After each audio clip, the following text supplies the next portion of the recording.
Hey there, CJ Math students. Welcome to part 2 of the video. Question number 7 said select the equations with infinite many solutions. And so first we're going to go ahead and say basically what does this mean? It means we have nothing but variables equal to each other or numbers equal to each other. Something like x equals x or 5 equals 5. Those are examples of infinite solutions.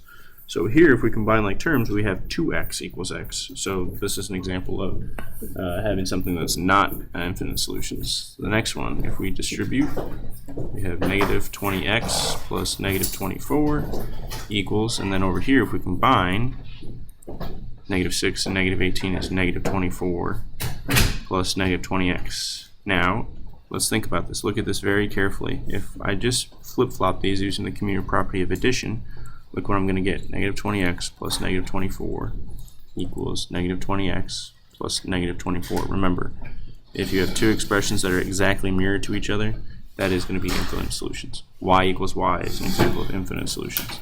Here, if I subtract 7x from both sides, I'm going to get negative 1x plus 7 equals 6. That's going to give us one solution. So those are your two answers.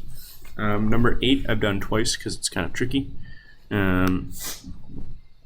So let's take a look at it and try and do it twice. So Kevin attempted to solve the equations but has not completed it. Fill in the missing parts. So we have 12 minus, this should still be 7x, 15 minus, combine these. What is 4x minus 11x? That's minus 7x, but they already have the minus sign there, so 7x. So then when I work this out off to the side, and I end up adding 7x to both sides, all my variables cancel out, but I'm left with 12 equals 15. So 12 does not equal 15. That's an example where there are no solutions, and also the two sides of the equation are not equal. So let's try this again. So 7 minus 3x, combine these like terms, 3 and negative 6 gives you negative 3. The minus sign's already there, so 3x.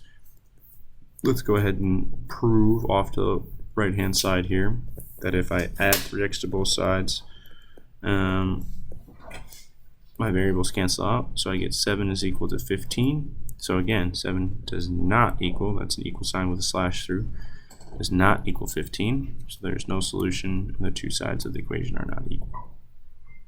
Alright, number 9, all these equations have no solutions. Simplify the equations here. If I subtract x from both sides, I'm just going to be left with 3 equals 0.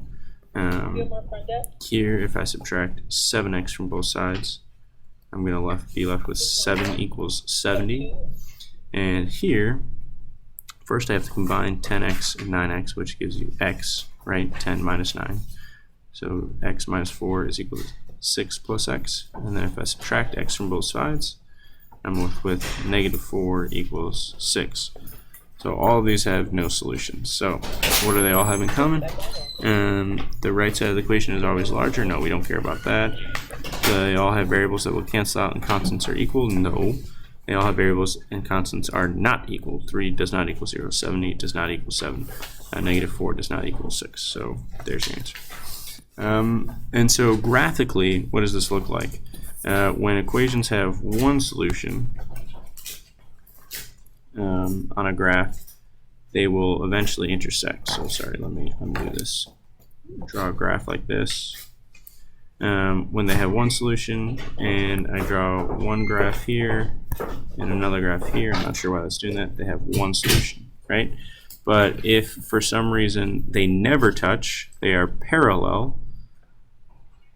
Parallel lines have no solutions. Some of you might have done this on STMath. So you would circle or click on this one and click on this one. This one has one solution, and this one has one solution. The line where they intersect is the solution. Now, if you were to go ahead and see a graph that looks like this, where it looks like they have two lines that overlap exactly, like there's the blue line and then there's the red line, that means they have infinite solutions. Alright, that's the end of the video, part 2.